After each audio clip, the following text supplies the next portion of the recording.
everybody, welcome to my channel. My name is Sharon and this is a channel that is dedicated to all things related to narcissism. I make videos every Monday, Wednesday, and Friday on all types of topics related to narcissism. So if you haven't already, please take a moment to subscribe to the channel so you don't miss any videos. I would really appreciate it if you gave the video a thumbs up. It's a free way you can help me out. And definitely don't forget to leave a comment because I like to read what you have to say.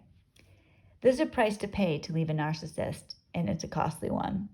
But there's also a price to staying, and that requires your death. Your death is the payment.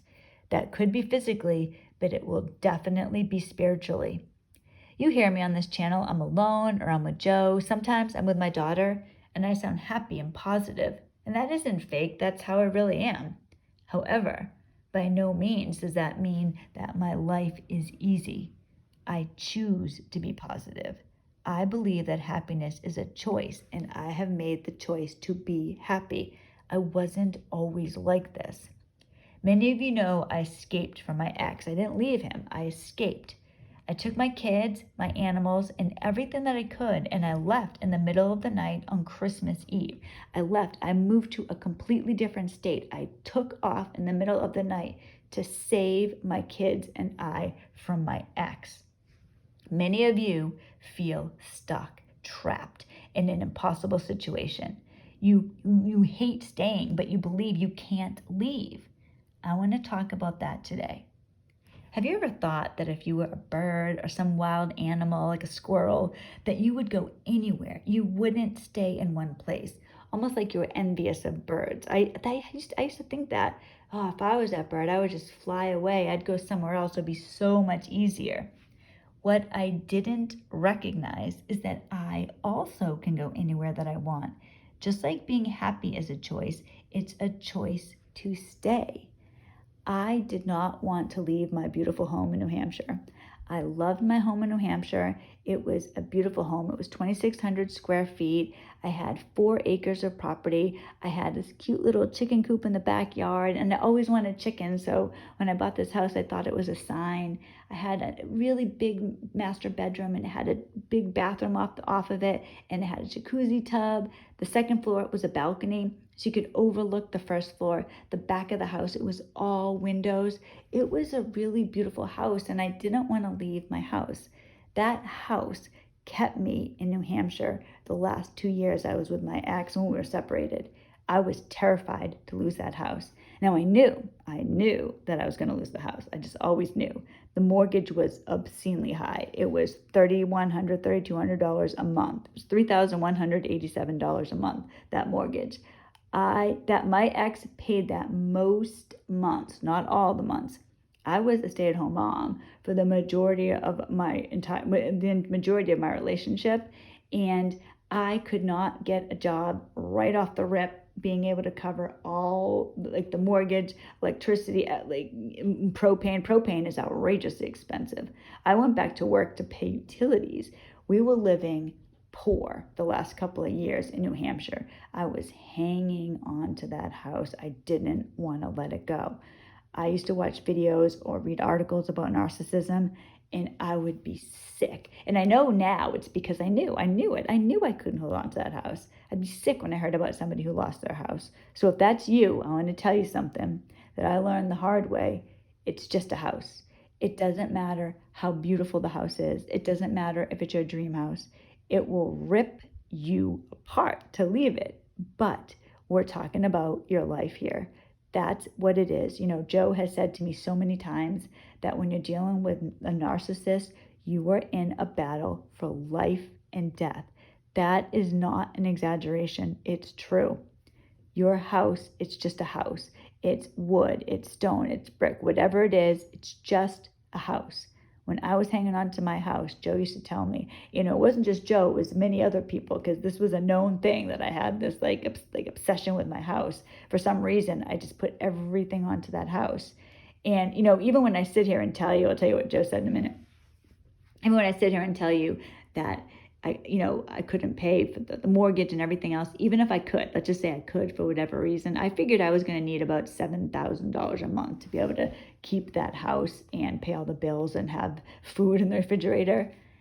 even if I could, my ex owns a house with me. So it's not like he was going to be cool with this, but like it was an impossible situation. So Joe would always tell me, Sharon, it's a house. It's just a house. It means nothing. We can get another house. We can get a better house. That eventually, slowly, I recognized I was in a battle of life and death, and I had to make a choice. Was I going to stay and slowly die? Was I going to risk my ex moving back in? Because I was afraid of that all the time. So we were separated for 2 years. He claims he was living in his car. I don't know. Like to this day, it baffles me. Joe tells me it's insane. He's like, there's no way he was living in this car for 2 years. Other people have said that to me, but I want to just tell you something. When you're dealing with a narcissist, narcissism is usually not the only issue that they have. Very often, most of the time, there's comorbid conditions. There's other things going on. My ex has this way of he can I can't say the word, compartmentalize things. So he's able to like go to work and live his life, but his outside of work, everything is chaos. He lives in this mass of chaos. So he's claimed he's living in his car. Now I did see his car one time and it looked disgusting. Now here's a man who makes six figures. He works, if you are in the Boston area, New England, you would know where he works. If I told you the name of it, you would know it. He works at a big bank in Boston. He makes six figures, but he was living in his car. Like he told me that he used to take a shower. He used to take a shower once a week. He would rent a hotel room once a week so he could sleep in a bed and take a shower. But he was managing people's money, and I don't know. It seems absurd. But then, of course, the same person, his personal life was in shambles. He had $100,000 in credit card debt that he just didn't pay. He just didn't pay it. I would get the collection bills at the house. He's claiming he lives in his car. He doesn't have anything to do with his kids. He doesn't really have anything to do with me. So he has a family, but he ignored us these last couple of years. But he did stalk us. And he did break into the house before, so there were things going on with him. But he never tried to fix the situation. He just let it go. It was just, okay, I live in my car now. Or I'm going to go to work now, but then I'm going to go and sit in my car. I mean, he used to stay at rest areas, is what he says. He told me he would be near a mall and a rest area. So here's somebody for 2 years, and this was during COVID too. I used to be terrified that he was going to tell me that he couldn't go to work anymore, that he was coming home to do work. I don't know what I would have done because he owned the house with me. So I couldn't really keep him out. The police had told me several times that I needed to get a restraining order and I needed to leave the house, that they couldn't stop him. They were so nice to me. They told me, and they did this. I saw them. They would drive by my house on a regular basis for me so that I would feel safe.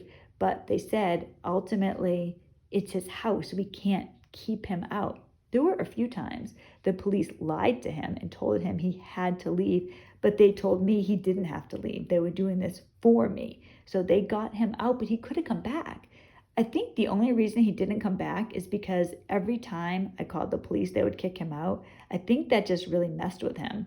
One time, the police came and took him to a mental hospital. He was, I think, scarred by that. But I think that kind of saved my kids and I. But he was still always present. He would keep an eye on the house. He would drive by the house too. He used to stalk the house. I caught him in the backyard several times.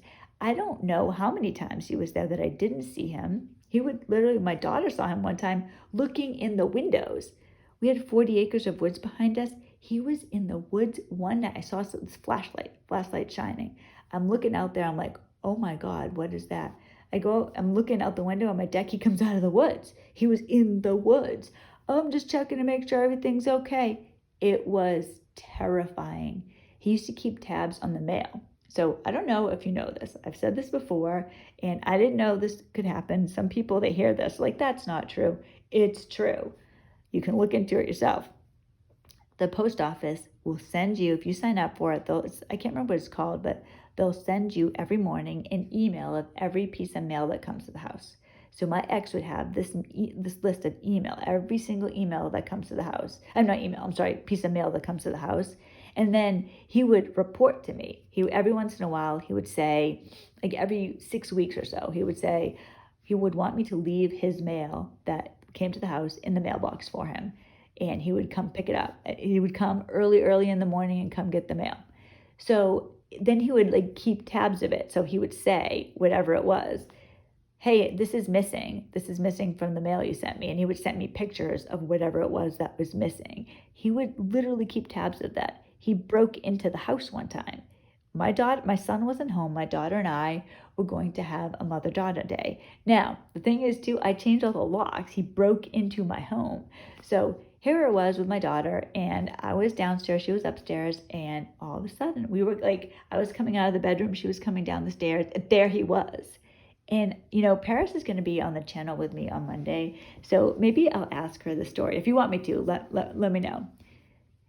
The two of us, now I had heard this with my ex one other time, but she wasn't there, so this was the second time I'd heard it. He spoke in a different voice. After I tell you the story, I'm going to go into what I really think the issue with the narcissist is. So she's telling me, so my ex is there, and he starts talking to her. So we were both stunned, shocked, terrified. Literally, we ran into him. He's in the house all of a sudden, and he starts talking to her. And he says, because I told her, like, go upstairs to your room right now. And this is him. Paris, I'm not intimidating you, am I? You're not afraid of me, are you? It was the freakiest thing. Paris will tell you it's the scariest thing that's ever happened to her. It was horrifying. Now, I had heard it one time before, but it wasn't as bad. I was talking to him on the phone, and I said something to him, and he immediately denied it in a different voice.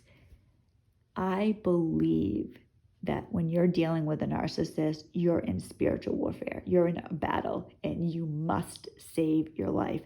That's why I said at the beginning, this is life or death. Joe says that all the time, and he's not joking around. Imagine if you're in your house and it was on fire. You wouldn't just sit there. Oh, but I want to finish this episode first. Or, oh, but I was cooking something in the microwave. I just got my ice cream out. You would never say that. Your house is on fire. You would get the hell out, get everything out that you could, and save your life. You need to look at it that way with a narcissist. You cannot sit here and put your fingers in your ears, la, la, la, la. Maybe it'll go away. Maybe he's not a narcissist. Maybe this, maybe that. It's no joke leaving a narcissist. It is hard work. It's scary work. It's intimidating. But you're stuck. You have to. This is a life or death situation. You need to literally make the choice. Like I told you, I make the choice every day to be happy. I made the choice to leave my ex, and I knew that there was a lot behind that. But I want to tell you, there's a lot that was going to happen because of it, I guess I should say. But I want to tell you, it was worth it 1,000,000 times over. I don't think that God is real. I know he is. Don't play this game where, well, I believe in God, but not if I really have to do something. You'll read the Bible and believe that. I mean, think about Noah. He built this ark. I think it took him like 120 years to build this ark. You don't think people were coming around him saying, what are you doing? What is that thing? You're crazy, Noah. No, or Job, he loses everything, and you think, well, it's okay for him to say, the Lord give us, the Lord take us away, that type of, whatever he said, something along those lines. That's fine for Job. King David, he was a king, and he's living in caves, running away. David and Goliath. What happens if David decided not to fight Goliath? What would have happened to Israel? What would happen to us today because of that? Think about these things. Do you believe or not? I said that to Joe several times. Joe, do you believe or do you not? I believe, and I live my life that way. This might seem like a weird thing, but I really am into World War II for whatever reason. So when I have read stories about people in the Holocaust, there are 2 people that survived the concentration camps. One person is ruined for life. One type of person, they're ruined for life. It's their life. They died in the concentration camp, and they never survived, even when they were free. There were other people that left and thrived. They weren't going to let this bad thing that happened to them affect the rest of their life. I know that there are people listening to me right now saying, yeah, but you don't get it. I can't leave. I have this extenuating circumstance or that extenuating circumstance. I did too. I did too. I didn't work for 20 years. I do not have a supportive family. I left the state. I moved to a completely different area. It took all the courage and strength in the world. And I know some of you are like, yeah, but you had Joe. Yeah, I did have Joe, but I didn't always have Joe. I made these decisions independent of Joe. You have other things in your life that I probably don't have. It's not easier because I have Joe. You need to know that. It's not easier because you have something that I don't have. The reality is, your house is on fire. You must get out. Now, that doesn't mean that you have to leave today. You probably can't. If you can, do it. When you're with a narcissist, they get worse. They get worse over time. My kids and I were in danger. There were 2 times that I know my ex was going to cause harm to my children and I. We were saved both times by the police. I tell you, you don't know what narcissist can be dangerous and which one isn't. If you know you're with a narcissist, understand you are in a spiritual battle. That sounds crazy to other people. They have no idea. They live a life that they don't live in the same reality that we do. When you're dealing with a narcissist, you are in a crisis situation. They will drain your soul if you're not careful. And if you have kids, they're involved in this. My greatest regret is that my kids grew up this way. My daughter's 19. She lived this way until she was 16, and she lived the last couple of years before we came to where we are now. We were in New Hampshire with my ex like not living with us. She lived that fear. She saw him too. She knew he stalked us. He would even go so far as one time we ordered a pizza, and he found out that we ordered a pizza. Now, my guess on this, I don't know, this is what happened. So I ordered a pizza one day, and he sent me this email. He's like, oh, you guys got pizza? I see you got pizza last night. The shock of that, what? I think the reason he discovered that, I believe, is because he must have had some type of point system or some rewards card or something with the pizza place. And when I ordered the pizza to the house, it must have somehow sent him an email or something. Those were intimidating days. I was afraid. I slept with a loaded gun next to my side of the bed for 2 years. I was so afraid. Once he broke into the house and had the locks changed, I didn't know what I was going to do. I was afraid. I was terrified. I didn't check my mail without locking the door. My kids grew up that way. Are your kids growing up that way? Do you believe in God? Do you really believe in God? Not, I believe in God, I'll pray to him, or if I'm afraid, I'll pray to him. But basically, I don't really believe in God because I'm all on my own. I used to believe in God that way. He was like, I don't know, like something, yeah, God, let me pray to him. Might as well, right? It won't hurt. You need to look at things differently if you're with a narcissist. I know that God is real because he has been active in my life. He healed me from codependence. And that was the first step. If you're with a narcissist, the very first thing you need to do is deal with your codependence, because you will not be able to make the choices you have to if you are fully codependent. Once you see the narcissist for who they really are, once you're not just confused by their behavior, or you're in between silent treatments and you ignore it, you don't think about the narcissism until it flares up, you need to know this is what's going on. It's not going to get better. It's going to get worse. My house is on fire. I need to get up off the couch and get the hell out of the house. That's how it has to be. You must escape a narcissist to live your life. Life is so short. You don't know how long you have to live. You need to ask yourself, do I believe in God or do I not? Because you are in a battle you're in a war. So if you're really in a war, you're not going to just sit there and let somebody overtake you. I mean, imagine that. You're just like, okay, I lose. I give up right away. And for those of you, I live in America. For those of you that live in America, imagine if that happened, right? Imagine if George Washington and those guys didn't fight. Where would we be today? Just like David and Goliath, right? What happens if David didn't fight Goliath? What would have happened to ancient Israel? How would that have affected even us today?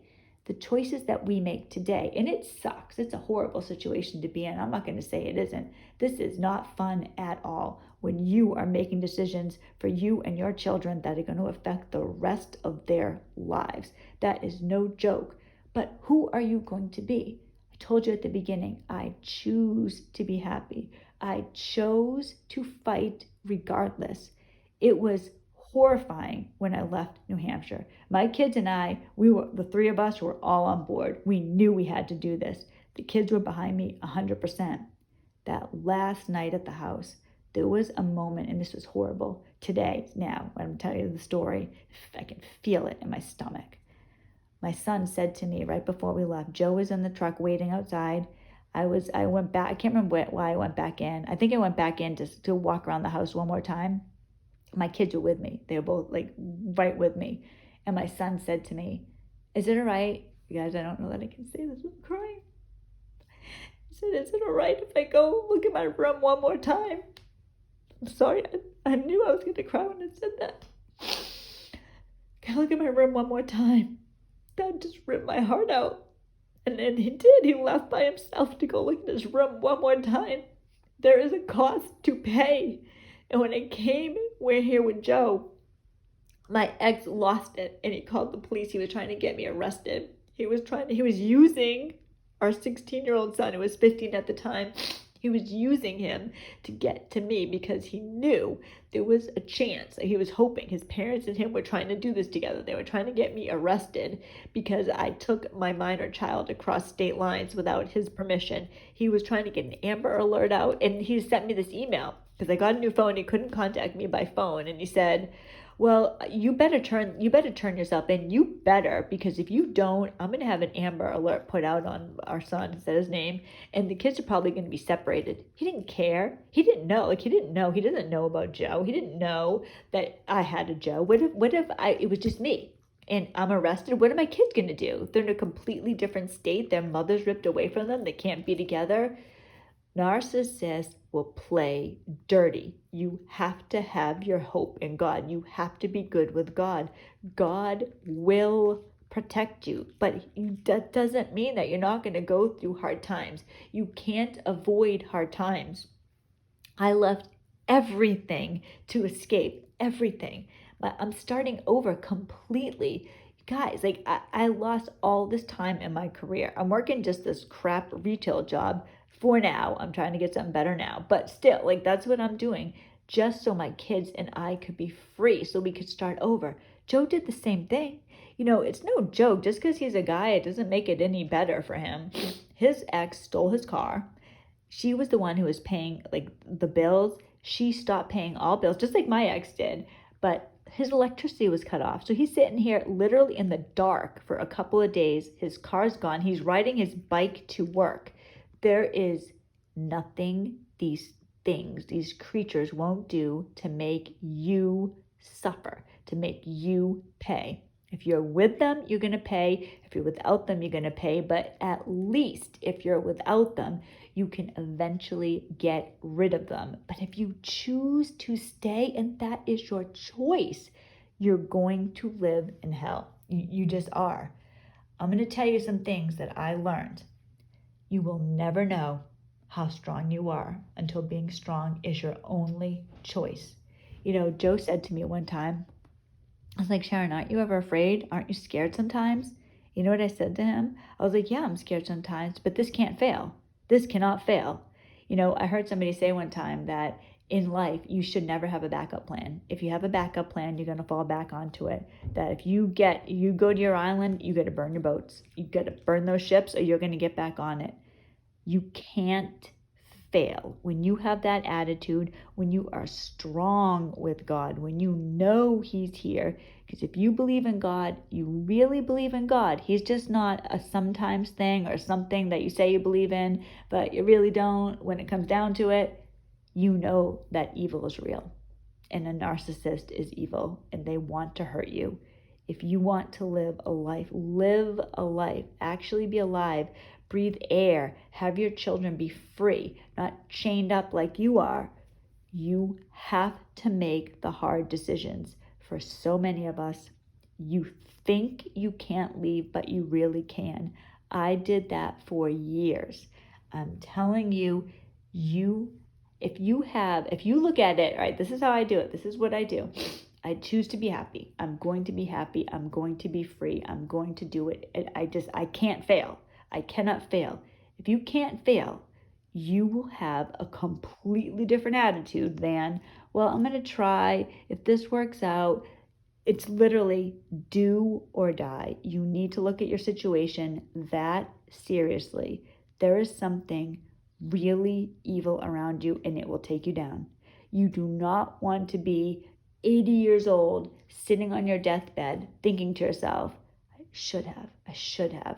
Living a life full of regret is not the way to live. Don't think that you're any different than that bird in your backyard that can fly wherever it wants. So can you.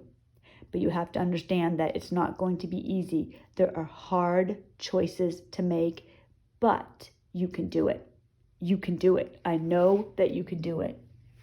If you try and you know and you decide, I'm going to do this, and you are just like a machine going forward, you can accomplish anything in this life that you want. There's no difference between you and me. There's no difference between you and anybody else who's actually gotten out. It's determination. It's a choice. Think about that. I want to plant that seed. Think about that. Work on your codependence. That's the main thing you need to do. Then look for God working in your life. Talk to God every day. Read your Bible. Remember the things that He's done, because the truth, the same God that was behind David's slingshot is in you. You can do anything that you want. You have strength you don't believe you have. A narcissist doesn't want you to leave. That should tell you everything that you need to know. They don't want you to leave. You should leave. If your house is on fire, would you sit there? Would you sit there if your house is on fire?